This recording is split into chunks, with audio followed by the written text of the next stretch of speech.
right, good morning, everyone. The Subcommittee on Water, Oceans, and Wildlife will now come to order. The subcommittee's meeting today to hear testimony on federal and state efforts to restore the Salton Sea. Under Committee Rule 4F, any oral opening statements at hearing are limited to the chairman and ranking member, and this allows us to hear from our witnesses sooner and helps members keep their schedule. Therefore, I ask unanimous consent that all other members' opening statements be made part of the hearing record if they're submitted to the clerk by 5 p.m. today or the close of the hearing, whichever comes first. Hearing and seeing no objection, it is so ordered. I also would ask unanimous consent that Representatives Juan Vargas and Raul Ruiz join the hearing to ask questions of the witnesses. Again, seeing and hearing no objection, it is so ordered. Without objection, the chair may also declare a recess subject to the call of the chair. As described in the notice, statements, documents, or motions must be submitted to the electronic repository, and the email address for that is hnrcdocs@mail.house.gov. Additionally, please note, as with in-person meetings, members are responsible for their own microphones. So members can be muted by staff only to avoid inadvertent background noise. Other than that, we are all on our own to practice proper audio hygiene. Finally, members or witnesses experiencing technical problems should inform committee staff immediately. And I will now recognize myself for 5 minutes. We're here today for an oversight hearing to examine the current federal and state efforts to restore the Salton Sea through phase 1 of the Salton Sea Management Program. This is a 10-year plan involving a range of activities for habitat creation and dust management through 2028. As we'll hear today, these restoration efforts have significant implications for local public health, migratory birds, and endangered species. The Salton Sea in Southern California covers over 300 square miles. Since 1905, the sea has been fed by irrigation water runoff from irrigation agricultural fields. Decades ago, it was a recreational destination for fishing and boating. Today, though, the sea is shrinking. A combination of persistent drought, more efficient irrigation practices, water management obligations, and evaporation from the very shallow surface area of the lake have all combined to produce a receding shoreline. And so we've got thousands of acres of exposed lake bed known as playa. They're laying bare without treatment to suppress dust, and that dust is whipped up from frequent high winds. The dust contributes to a major air quality problem in the region, and I've been hearing about this from my colleagues, Mr. Ruiz and Mr. Vargas, for years. In fact, Mr. Ruiz has been urging a hearing just like this for a long time, and I'm sorry that it's been a long time in coming, but glad we are having this conversation today. The sediments that have made their way to the Salton Sea through irrigation runoff include arsenic and other contaminants. When those sediments become airborne, they contribute to pollution that's caused by particulate matter from natural, urban, and agricultural sources. And sadly, and yet not surprisingly, the Imperial Valley has a high rate of asthma, especially among children. Salton Sea is currently twice as salty as seawater, and that salinity is increasing because there's no streams that flow out of the sea. It's a one-way hydrologic sink, and so salts and irrigation chemicals have become highly concentrated and are getting more concentrated over time. This spells trouble for the fish species that previously abounded in the sea, which used to be stocked to support recreation. And some fish do still survive in the sea, but populations are a fraction of what they were just 20 years ago. And these problems extend also to more than 400 species of migratory birds that rely on the Salton Sea as a critical stop on the Pacific Flyway. And you might say, well, this is a bit of an unnatural habitat. It happened by accident over 100 years ago. But it has become a vital stop on the Pacific Flyway. Remember that we used to have places like Tulare Lake. We used to have places like the Colorado River Delta. They're gone.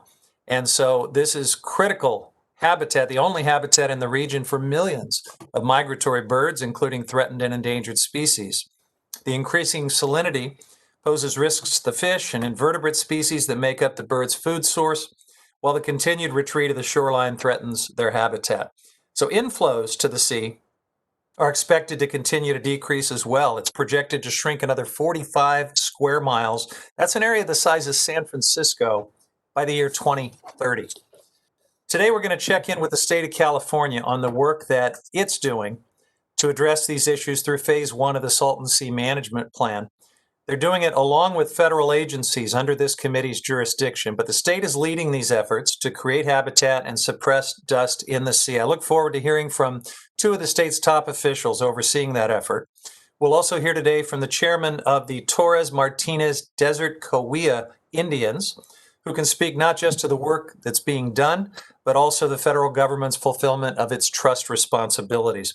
This hearing is intended to examine both federal and state efforts to restore the Salton Sea. And it's disappointing that the administration has chosen once again not to attend these proceedings. The committee invited Commissioner Berman of the Bureau of Reclamation, which is the largest landowner at the Salton Sea. We also invited Director Skipwith of the U.S. Fish and Wildlife Service, which has a wildlife refuge at the sea and is partnering with the state on wetland habitat creation. Neither are here today to tell us about the status of their agency's work because in the middle of a global pandemic, the administration has chosen to deride our committee for doing what so many responsible Americans have been forced to do this year, to convene virtually to protect ourselves and our communities. We prefer to do our work in a way that doesn't make the pandemic worse. It's unfortunate that Commissioner Berman and Director Skipworth have declined our invitation so that the public would have been able to hear whether their agencies are meeting their responsibilities and carrying out their work at the Salton Sea effectively.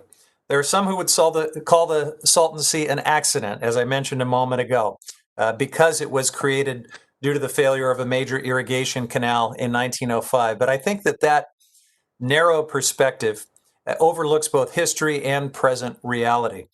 This is an ancient lake bed, after all, previously known as the Salton Sink. And so it had, over time, intermittently filled over the last several thousand years. More importantly, that dismissive viewpoint ignores the environmental justice imperative to ensure that local citizens have clean air to breathe, not polluted with arsenic and other contaminants, and it ignores 400 species of migratory birds that stand to lose major habitat along the Pacific Flyway. I look forward to learning more about all of that today, and I'll now invite the ranking member to provide a few remarks. Thank you, Mr. Chairman. I have to tell you, it's rather lonely here in the committee hearing room. I do hope you're planning to come back and visit us sometime. While California's watersheds are going up in smoke right now due to years of bad forest management, this subcommittee holds a virtual hearing on perpetuating an historic accident, the Salton Sea. So as our watersheds burn, let's talk about the Salton Sea. Of course, it's not really a sea, it's a sink created by an engineering accident in 1905. Chairman's correct that the lake bed has held water in past millennia. It was climate change that eliminated it around the 16th century. That was during a period called the Little Ice Age. And this shouldn't surprise us. Up until about 5,000 years ago, some of the largest freshwater lakes in the world could be found in what is now the Sahara Desert. The diluvian rains that formed these lakes coincided with the Holocene climactic optimum from about 9,000 to 5,000 BC, when global temperatures were much warmer than they are today. It must have been all those Fred Flintstone cars. But we'll save that climate change discussion for another day. It was not nature, but rather a man-made engineering accident that sent water from the Colorado River into this dry lake bed for 18 months before it could be stopped. Ever since then, this colossal environmental mistake has been perpetuated by using surplus Colorado River water. As that surplus is claimed for other purposes, water flow to the Salton Sea is decreased, and the accidental lake continues to obey nature's preference that it dry up. So the question is now what to do. The state of California seems committed to continue to pour millions of dollars and billions of gallons of fresh water into the Salton Sink. In 2003, Governor Gray Davis signed the Salton Sea Restoration Act over my objections in the state Senate, I might add. It acknowledged the loss of water entitlements and obligated the Imperial Irrigation District to provide 15 years of mitigation flows while the state studied the problem. Well, that was 18 years ago and $700 million ago, and nothing has happened. But that's California's problem. That reality was acknowledged in the 2003 Act and was reiterated in 2016 when California and the Department of the Interior entered into a memorandum of understanding affirming that the state has the lead role in Salton Sea management efforts. While the Salton Sea is not a federal responsibility, maintaining our federal forests is. And imagine the good we could do for our forests and watersheds if we could change the laws that are preventing active forest management. We could be doing that today if the majority wanted to. We passed many such bills in previous sessions, but not this one. It's true the Bureau of Reclamation and the Army Corps own much of the lake bed, but that's only an issue because of California's failure to fulfill its promises, which brings us back again to the question of what to do. It seems to me there are two ways to address this issue. One is to continue to spend enormous sums of money to maintain a salt lake where nature doesn't want one. That's money much better spent on watershed and forest management and water development. The other is to recognize that there are much higher priorities that should take precedent, including providing fresh water for people. Perpetuating an engineering accident that the federal government had nothing to do with is certainly not a high federal priority. Now, true, it would mean more dust kicking up from the dry lake bed, but that's true of any dry lake bed. And although cloth masks are useless in stopping aerosolized viral particles, one expert compared it to trying to stop mosquitoes with a chain link fence, they are very effective at stopping dust particles. And they're already required apparel for the radical chic of California. It's true, it would mean lost habitat to the non-native species that still inhabit the dying lake, but a fish hatchery and more viable habitats could easily compensate. And as we've seen in Northern California, thriving agriculture can provide plenty of refuge for migrating fowl. It's the responsibility of California to decide what it wants to do with this mistake and then do it. It's the responsibility of the federal government to change the laws that make active forest management, watershed protection, and water storage cost prohibitive. At the moment, neither the state nor the federal government is meeting its responsibility. I yield back. Thank you, Mr. McClintock. I'm sorry that you're feeling lonely there in your alternate universe where climate change and the pandemic are both hoaxes, but here in the real world, we got work to do. And so I am going to introduce the witnesses now. Let me remind the witnesses that under our committee rules, you are to limit your oral statements to 5 minutes, but your entire statement will appear in the hearing record. When you begin speaking, the timer will start counting down, and it will turn orange when you have 1 minute remaining. I recommend that members and witnesses pin the timer on their screen so that they can see how much time that they have remaining.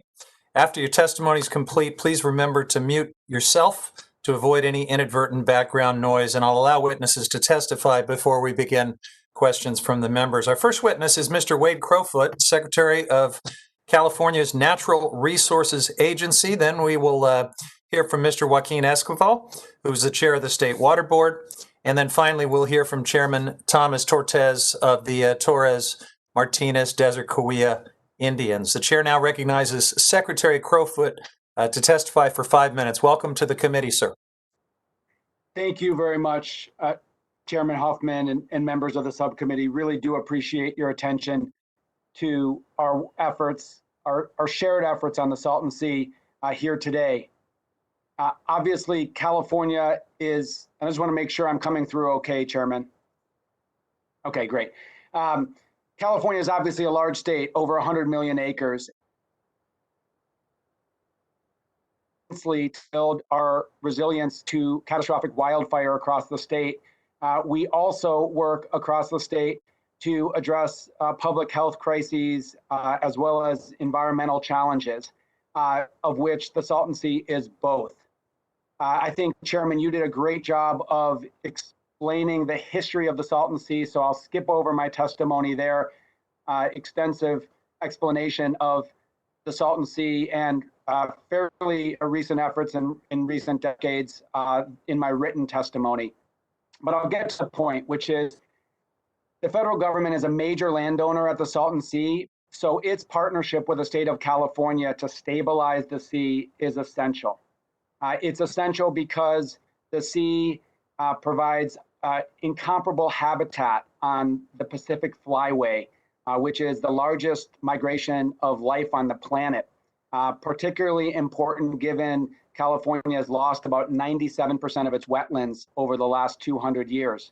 But perhaps more important, because a receding sea worsens air quality, that is a major public health crisis in Imperial and Riverside counties to tens of thousands of Californians and, of course, Americans. The state government under the last governor, Governor Jerry Brown, and under this governor, Gavin Newsom, has made a major priority to address the Salton Sea through thoughtful, collaborative approaches. We have developed a 10-year Salton Sea management plan, and we are holding ourselves accountable at our agency to restore 30,000 acres of habitat and dust suppression around the sea. This coalition between the state, federal, and local governments, and of course tribal governments, is essential to actually achieve those goals. We are committed to meeting our state commitments in the Salton Sea, and our earnest request is for our federal agency partners to do their part to help meet those collective goals. Big thanks to Congressman Ruiz for helping to catalyze this hearing and really articulating the needs we have with the Salton Sea and the role the federal agencies can play. The Congressman's recent proposed ideas seek to streamline funding for projects and improve coordination among all levels of government. And this proposal, these thoughts from the Congressman, we think reflect the spirit of a memorandum of understanding signed in 2016 between our agency and the Department of Interior.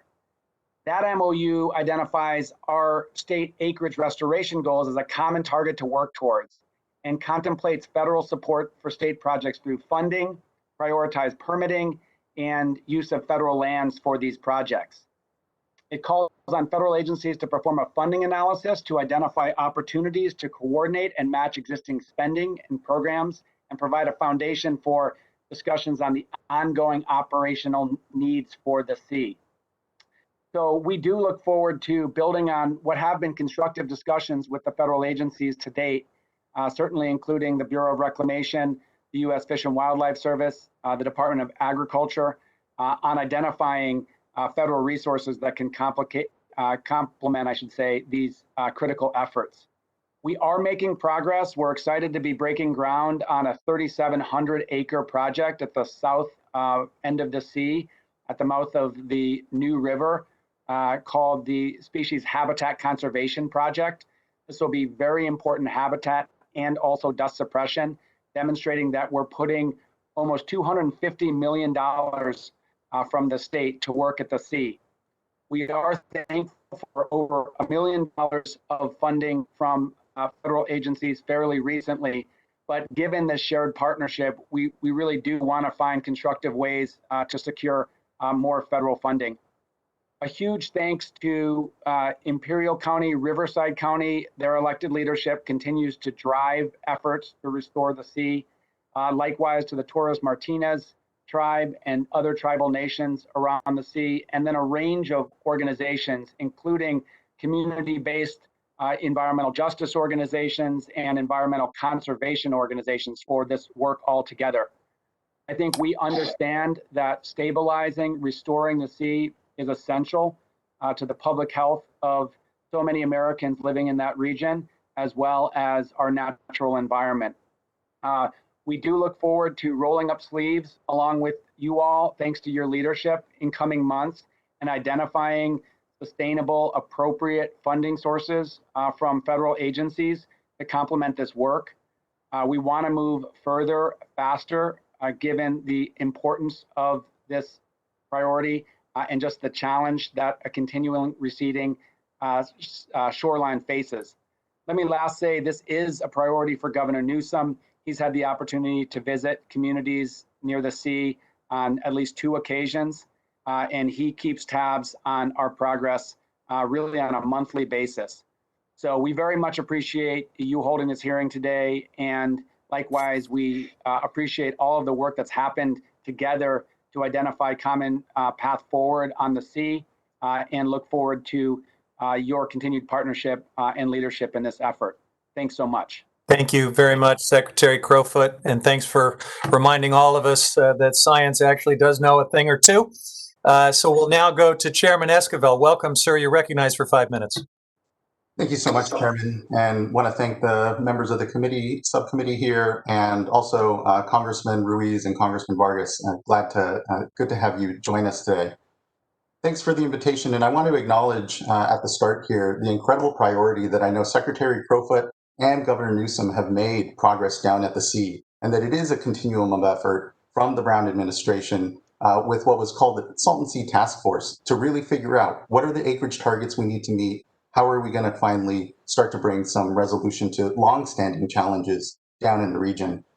For background, the State Water Resources Control Board oversees water rights in the state of California and drinking water regulation, and with our 9 regional water quality control boards, oversees water quality throughout the state.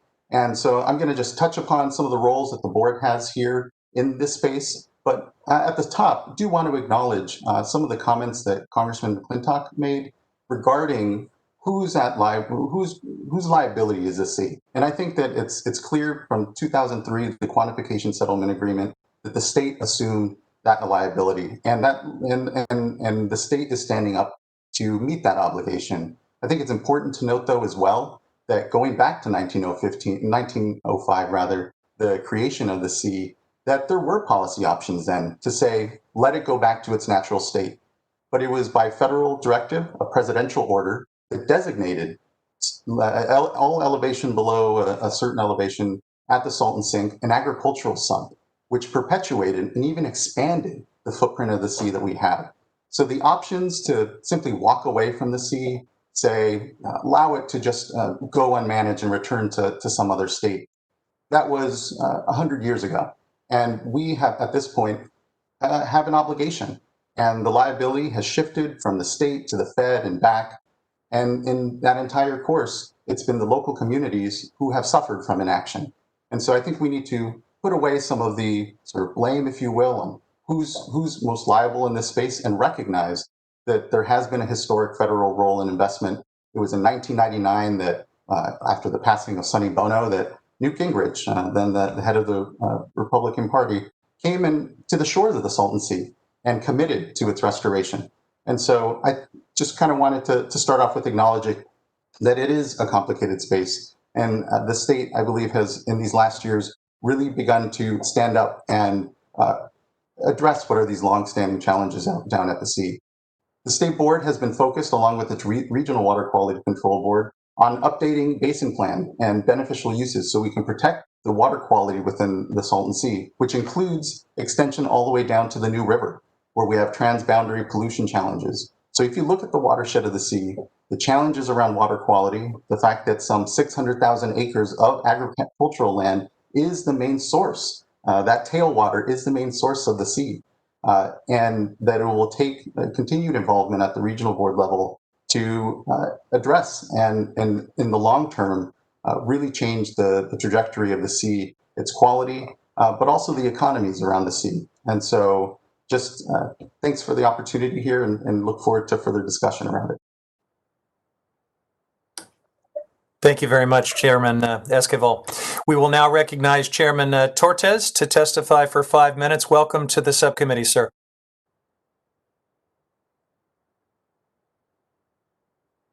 Okay, thank you. Yes, thank you, Chairman and ranking member Mia Wen.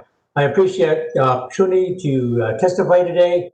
I am Thomas Tortes Jr., the Tribal Council Chairman of the Torres Martinez Desert Cahuilla and a Director on the Salton Sea Authority. We view this hearing as the beginning of a more active congressional effort to drive federal action for the Salton Sea. The tribe's reservation is comprised of 24,000 acres in and around the sea. This is our Aboriginal homeland, and it must be protected for current and future generations. In addition to the tribe, Salton Sea Authority is comprised of Coachella Valley Water District, Imperial County, Riverside County, and Imperial Irrigation District. Our collaborative work together has resulted in significant progress at the Salton Sea. For example, we have recently secured $49 million in new state funding to develop the New River and the North Lake projects at the sea. And through the hard work of IID and the California National Resource Agency, nearly 4,000 acres of species conservation habitat project will break ground this summer. I want to make 3 points in my testimony today. First, the federal government has key interests and responsibilities at the Salton Sea. Second, local strategies to mobilize state action to provide Congress with the roadmap for mobilizing federal action. And third, in view of the repeated failures by the federal government to take an active role at the Salton Sea, Congress should will require a federal action. Our federal partners' refusal to testify here today shows why Congress should do so. Fortunately, this is the approach Congressman Ruiz has taken in his soon to be introduced legislation, the Salton Sea Public Health and Environmental Protection Act. We strongly support his effort.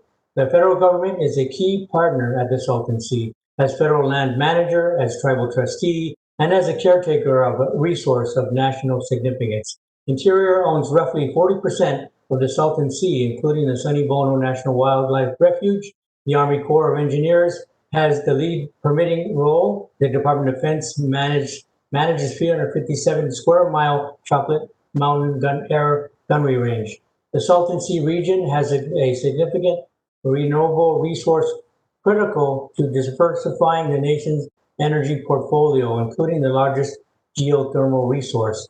And finally, the Salton Sea provides critical migratory habitat to over 400 species of birds. Trump's administration for a 2021 budget for the Interior partially acknowledges the federal role. In the budget, Interior estimates an approximate $332 million federal legal obligation to mitigate dust exposure on federal lands at the sea.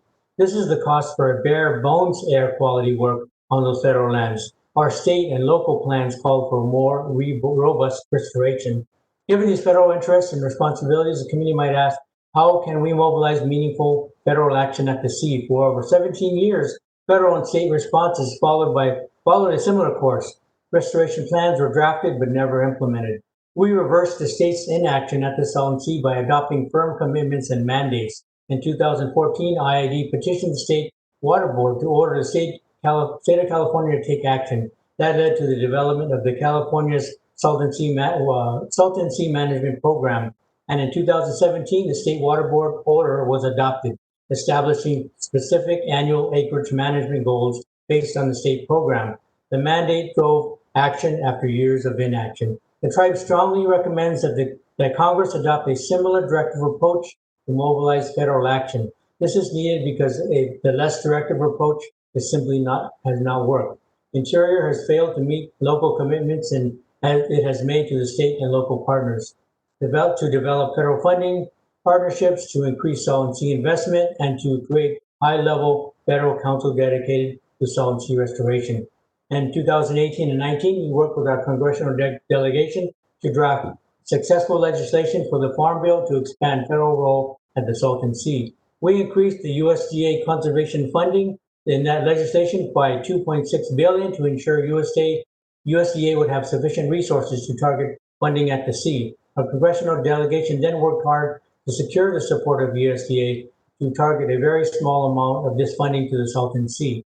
But in the case of the Salton Sea, the federal government again took the pass. In closing, it is important to call the committee's attention to the fact that the heavy air pollution burdens related to the Salton Sea have left many in our community especially vulnerable to COVID-19. And the economic impact of COVID-19 on the future state budgets is likely to be significant and could make it difficult to accelerate Salton Sea management activities. In view of these challenges, the Torres Martinez-Desde urges Congress to direct the federal government to act and to fulfill its moral and legal duties at the sea. And I thank you for this opportunity to present this testimony to the committee today. Thank you very much, Mr. Chairman. We will now turn to questions from the members, and I'll recognize myself for the first question for the next 5 minutes. Starting with Secretary Crowfoot. Secretary Crowfoot, I'm going to give you what might be the biggest softball I've ever handed a witness in one of these hearings. a few days ago, President Trump told you that the climate will start getting cooler.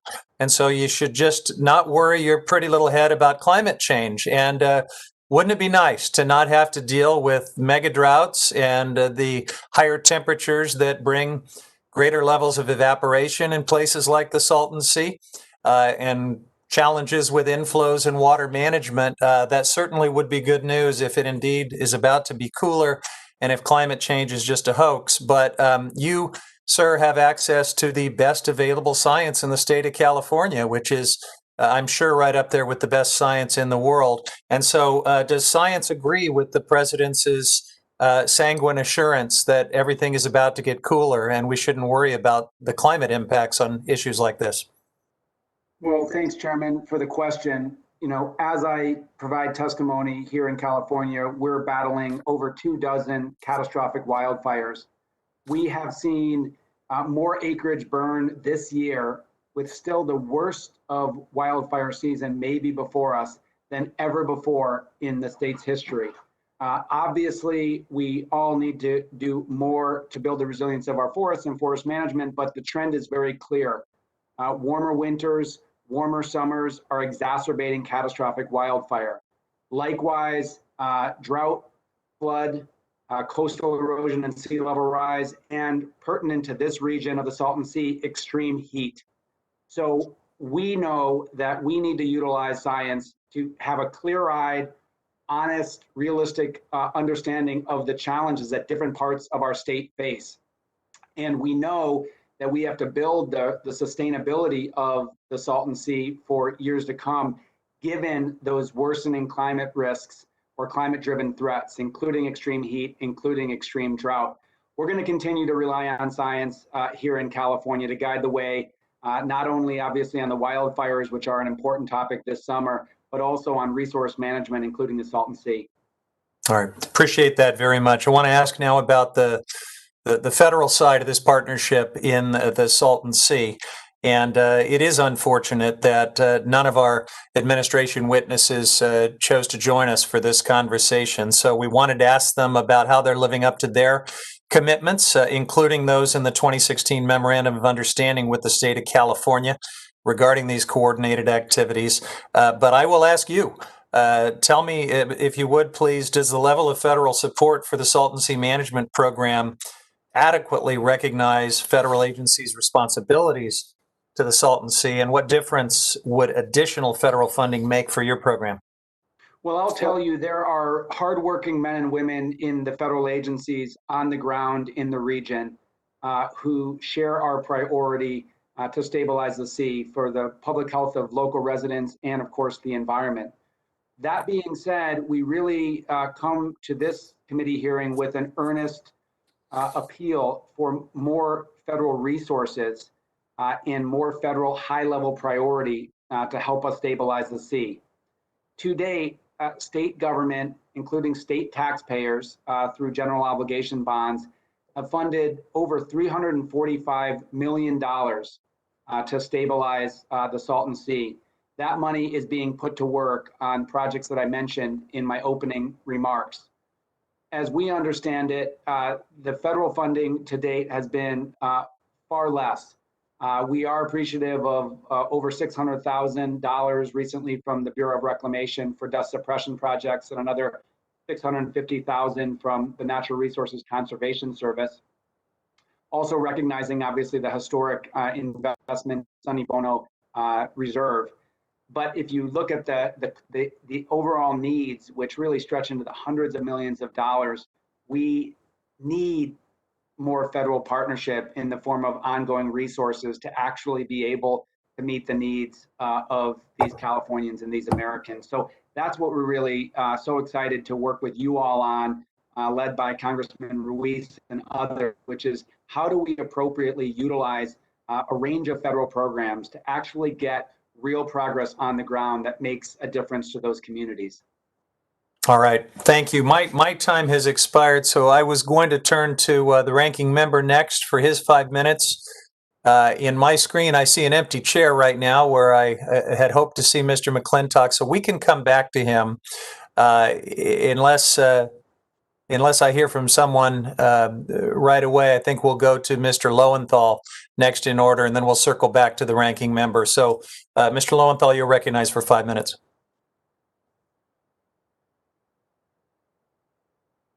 You're muted, Alan.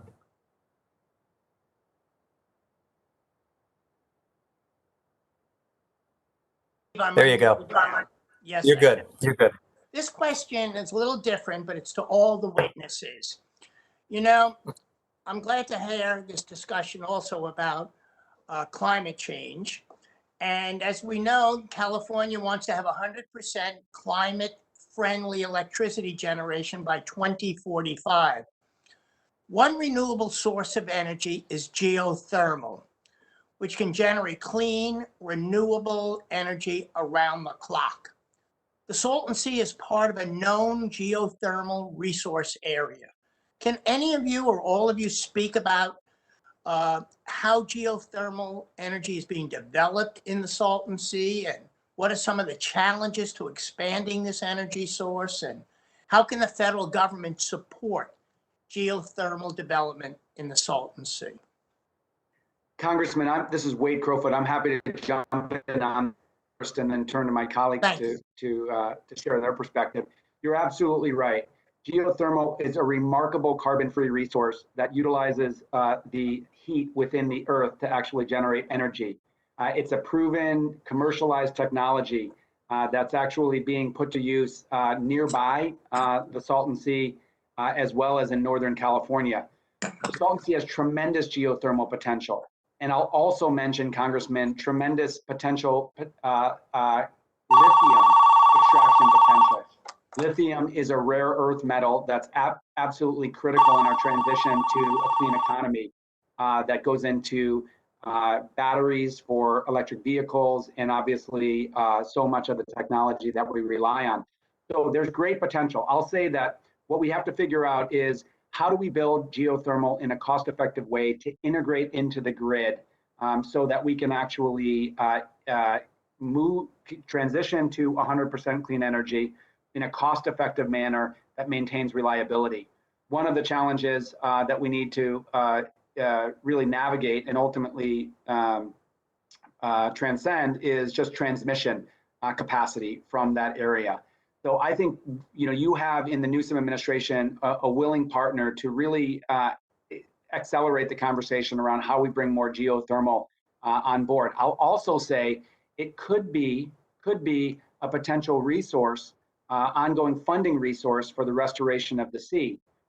We are clear that if there's any geothermal potential that can be tapped in Salton Sea, it has to benefit local communities and local governments. So we really want to advance that conversation in partnership with local governments. And I'm really glad that you brought that up today.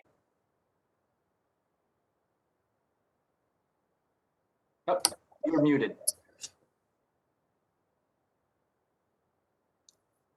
Let me take the liberty of asking if anyone else wants to chime in on Mr. Lowenthal's question.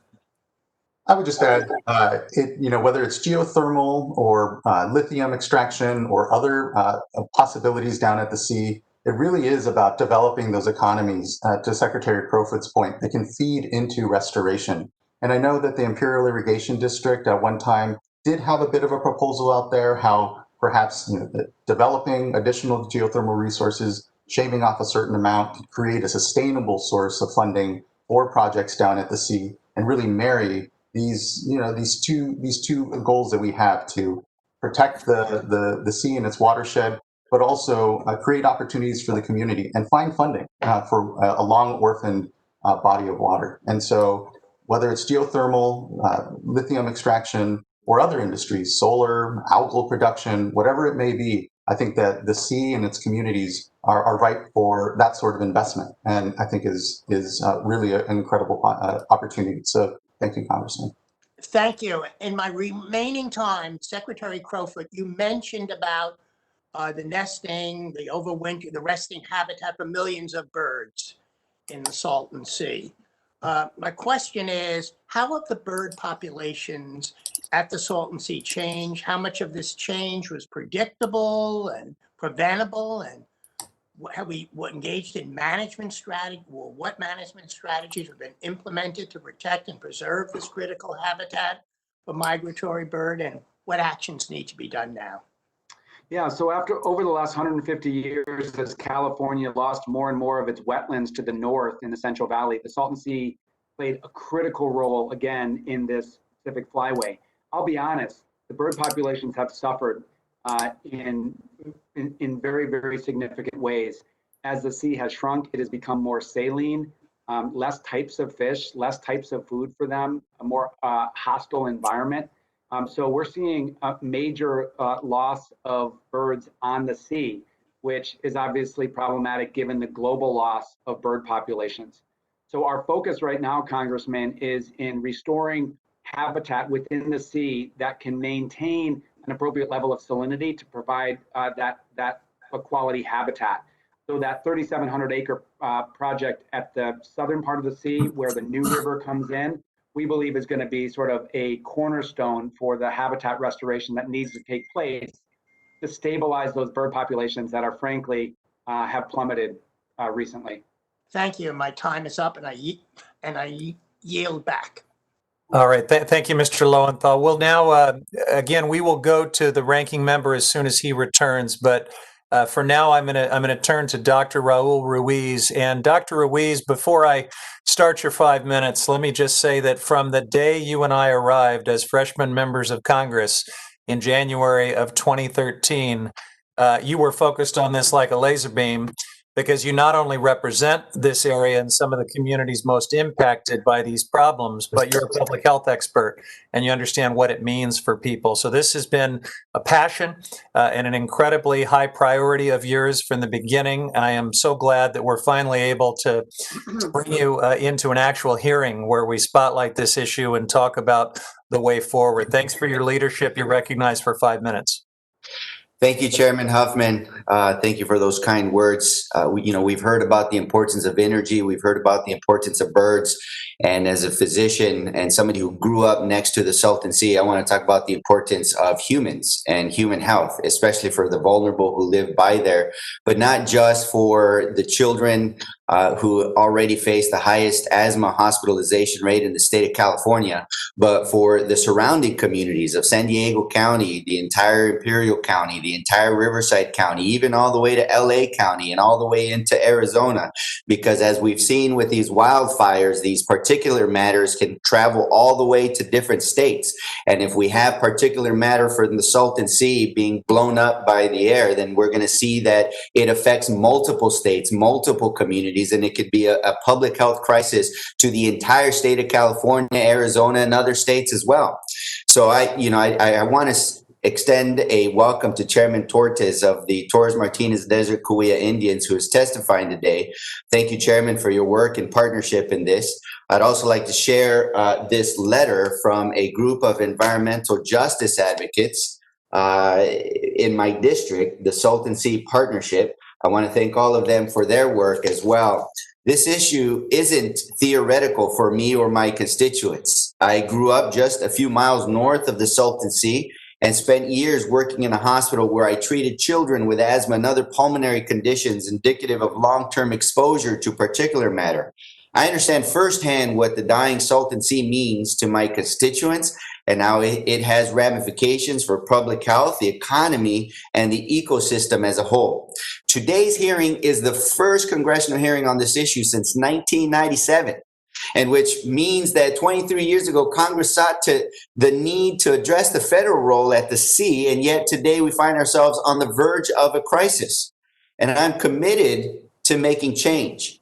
And I'm urging everyone here to commit with me and Representative Vargas to making change at the Salton Sea. When I arrived in Congress, there was no Salton Sea management plan. There were no projects and there was no money. In 2015, we broke ground at the Red Hill Bay with the federal agencies also co-partnering and leading this effort. In 2016, I helped broker that MOU between California and the Department of Interior to bring more federal resources to the sea. And in 2017, the California released its 10-year plan under that Salton Sea management plan. And each year I have secured appropriation language and funding to push this administration to get more involved. So we are building momentum. In 2018, Senator Feinstein and I expanded programs in the Farm Bill so Salton Sea projects could compete for millions of dollars of funding.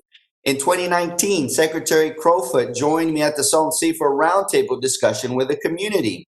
Earlier this year, Energy and Water Appropriations Committee Chair Marcy Captor joined me at the Salton Sea for a tour and a meeting with our federal and state partners. And now today, we are holding the first congressional hearing on the Salton Sea in over 20 years. The House of Representatives and these committees are doing our jobs, but we must get the same level of commitment from this administration and its agencies to use their authority to make a difference for my constituents. My patience is running thin. I have called for an all hands on deck approach to break ground, expedite and complete projects at the Salton Sea, and that must include the administration. The federal government owns half of the land at the Salton Sea and has a significant role in managing that land. They cannot sit on the sideline and leave my constituents high and dry while the shoreline disappears in front of their eyes. In their fiscal year 21 budget request, the Bureau of Reclamation acknowledged a future obligation under the Clean Air Act of over $300 million.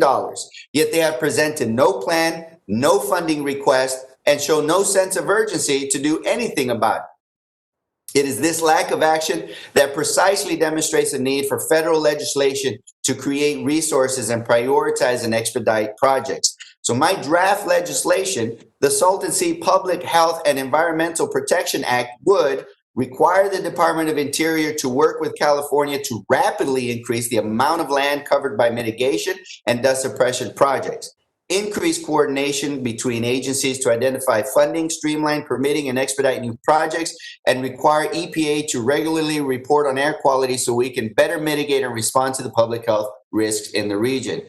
Secretary Crowfoot, can you talk about how better coordination and expediting projects would help the 10-year plan, which we all agree to follow, to pursue in achieving its goal? And Mr. Secretary, if you could make that about a 30-second answer, we'd appreciate it so we can try to stay on time.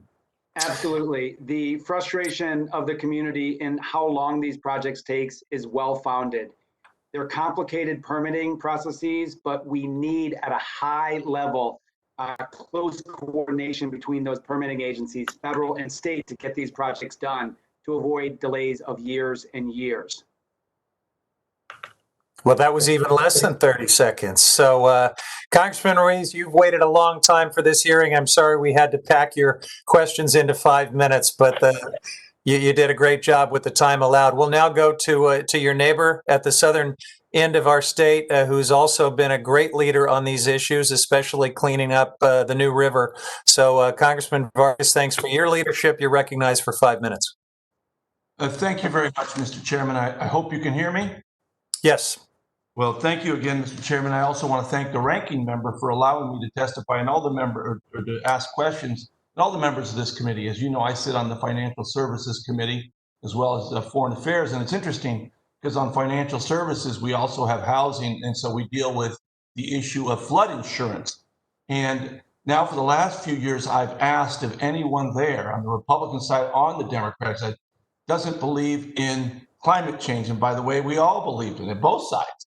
So it's kind of interesting to sit on natural resources and to see that possibly some members think it's a hoax. Welcome to the Natural Resources Committee, Juan. It's a little different here. Over there, we deal with numbers, and so insurance people deal with flood insurance, and they know that it's real, and it's costing a lot of money. But again, thank you very much for allowing me to be here. I do want to ask Chairman Tortes, you've been listening here, and the question was, well, what about people? Could you tell us a little bit of what would happen if we allowed this lake to dry up, if we allowed the Salton Sea to dry? What would happen to the people that you represent, to your native area there that you love so much? What would happen? And you'll have to unmute yourself, sir. Okay, there. Thank you for the question. Yeah, as your question is, what would happen to the tribal members? As you know, we have been here since time immemorial, and we've been dealing with this for over a century. for over 100 years. You know, this is in 1905. We have 11,000 acres that's been inundated under the sea. So we've had to make adjustments there. We had the villages and people living there at the time, and then forced to move. But in answer to your question is, well, what happened? We would have increasingly disparity, as the congressman has stated, in asthma-related illnesses within our children, and asthma-related and respiratory, functions that pose risk to our elders. So this would continue because we have nowhere to go. This is our reservation. This is where we live. This is where our children live. They're going to grow up. Our elders are here, and so this would exponentially attack the population here on the reservation. Thank you, Mr. Chairman. I wanted that on the record because you talk about accidents, and I know that the tribe is no accident. The tribe has been there for time immemorial, and social justice says that we have to act, and we have to act as not only a state government, but as a federal government. That's why I think it was so important for you to say that and to get it on the record. And we talk about a lot of things, and the report, I too believe that obviously climate change is happening. And I too believe that we have very, very few places now where birds can actually go and eat and do all the things that they need to do to survive, as God meant them to be. Here we go. So the reality is that it's very important for the environment, but also for people who have lived there for forever.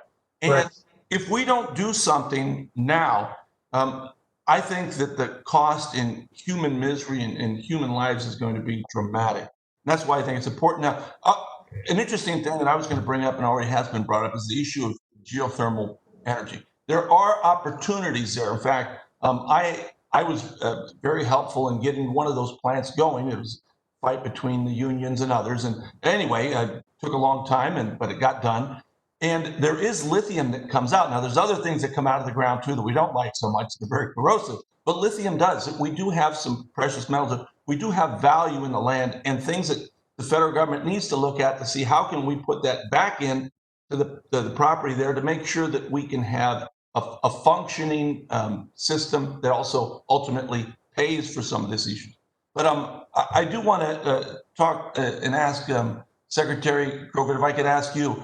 Now, you talked a little bit about the federal government and what they should do, but what more should they do? I mean, let's talk some numbers, especially in this first phase. What should we do? Absolutely. So first of all, again, I want to acknowledge that there are really hardworking federal employees on the ground doing good work. But I would say really the request is twofold. The first is on streamlining permitting to get these projects done, which involve the U.S. Army Corps of Engineers, which obviously plays an important role on this in this effort, as well as the Bureau of Reclamation and the Fish and Wildlife Service. And we can share more detailed perspective with your staff. But we really have to expedite permitting to get these projects underway. That's one piece. And the other piece is funding. As I mentioned, California state government and taxpayers have funded over $345 million. We think that's maybe about a third of what it's going to take to implement the 10-year plan. We would ask to see comparable funding from federal agencies, at that scale to actually achieve what we need to achieve. And I can say, Congressman, there are a range of appropriate programs even within the U.S. Farm Bill, Bureau of Reclamation budget, certainly the Fish and Wildlife budget, to actually get these projects done. That funding would go directly to dust suppression, that, as Congressman Ruiz said, will actually improve health outcomes at the sea, and to build real projects. We've got a great team at the sea within our agency, and they're queuing up projects. But the challenge is, without federal funding, Congressman, we're not going to actually be able to materialize these projects in the timeframe that we need. My time has expired. I yield back, and again, I thank the committee. Thank you. Thank you, Mr. Vargas. We will now go to Representative Grace Napolitano, whose constituents certainly are affected by these air quality issues as well, and she's been a long-time leader on the water management side of some of these challenges. So welcome. Congresswoman Napolitano, you're recognized for 5 minutes. Thank you, Mr. Chairman. One question I have, is there still farm runoff into the Salton Sea?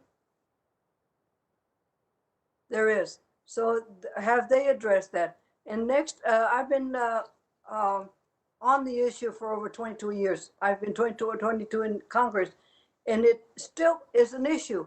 They promised during Mary Bono's inauguration that they would do something about Salton Sea. How many years ago it was? I don't know. Anyway, I think that the Native Americans sure have a very great role in it, and all parties need to be included. And I have questions I'll submit it for the record, but the Army Corps comes under my jurisdiction and my subcommittee in transportation.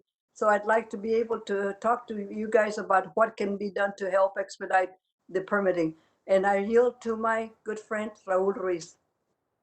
Thank you, Congresswoman Napolitano. I need to testify that she's been in the district and she's been very aware of all the renewable energy potential of the Salton Sea as well as the public health crisis. And I appreciate her partnership and her working on this issue before I even came to Congress. So thank you so much, Congresswoman Napolitano. I'm going to follow up with that because expediting this permitting and the projects and streamlining them goes right through the Army Corps of Engineers. And I remember meeting with Senator Boxer very early, even before I got sworn in back in 2013 about the Salton Sea and worked closely with Senator Boxer and Chairman Joaquin Esquivel to get the Army Corps of Engineers to prioritize the Red Hill Bay project, which was the first real shovel to ground project that we wanted to use as a momentum builder to get this going.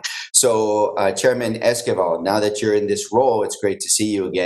And by the way, you are originally from Mindio in my district, and so I'm always proud that people from the Coachella Valley and the district are working on important projects for the district. So thank you for your continued service for your neighbors and our communities. I want to say, what are the barriers and given my bill that will help expedite this through the Army Corps and others, what other suggestions, or do you think the bill has enough meat to help get this moving forward? Thank you, Congressman, and thank you for the acknowledgement. I haven't read thoroughly your bill yet, so but what I have heard from it I know the Resources Agency has really taken a review of it because they're in the driver's seat around the permitting, that it would be beneficial. And that it is a challenge, that there are overlapping jurisdictions here on the local, state, and federal level that need to be addressed in order to get these programs into place. I'll actually kick it over to the Secretary to speak a little more as to when it comes to the specific provisions, perhaps if that's okay, on the bill. Sure. I do want to note, when it comes to Congresswoman Napolitano, your question about is ag water still flowing into the sea? Yes, and will. It is the primary source of water inflow to the sea. But importantly, the regional board is beginning to look at how to be most protective. How do you ensure that the water quality coming off of tailwater from ag lands is of a quality and doesn't negatively impact the sea in the long term? So I'll just note that. Secretary Prophet, do you have a couple seconds to answer the expedition of? I would just say we really welcome your legislation and think it's a big step forward to streamline the permitting. You mentioned Red Hill Bay, Congressman. Red Hill Bay is still not complete. Hard work by Imperial Irrigation District that deserves a lot of credit for pushing this issue. Good folks down there at the U.S. Fish and Wildlife Service, but we have to deliver these projects more quickly and cost effectively. Absolutely, and that's why we have to work together, because no one agency can do it all alone. This is an all hands on deck, including the tribe, including the Salton Sea Authority and the counties and the water districts, etc. But this issue affects many populations around the Salton Sea, as I mentioned earlier, but particularly vulnerable populations. This is an environmental injustice. Inaction is an environmental injustice, and we need environmental justice. Chairman Tortes, can you talk about how the vulnerable populations, can you describe the vulnerable populations that live around the Salton Sea and how this has predominantly affected them? Yeah, as quickly as you can, Mr. Chairman. Sorry for the time constraints. Okay, yeah, exactly. As far as how it's going to affect us, there will be 30,000 acres of exposed playa. It's going to increase to over 100,000 acres of exposed playa. And this is going to be the key. It's going to be an ever-growing economic, political, and health liability to all of the areas in Southern California, as far-reaching as Los Angeles County. So those are the disparities that are before us. It's a catastrophe that's before us now.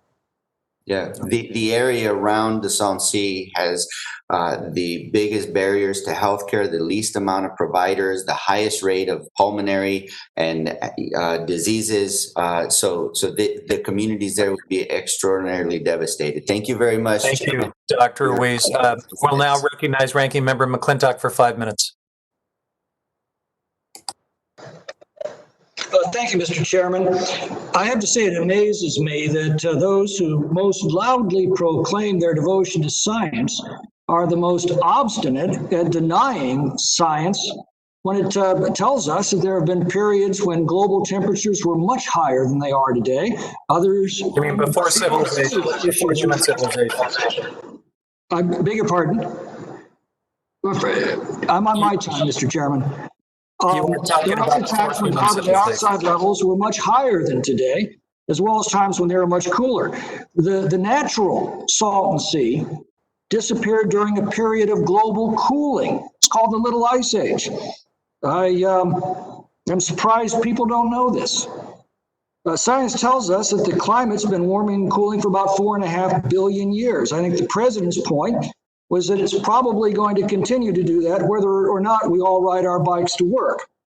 Science also tells us that before Western civilization, California lost between 4 and 12 million acres a year to catastrophic fire in a cooler climate than we have today.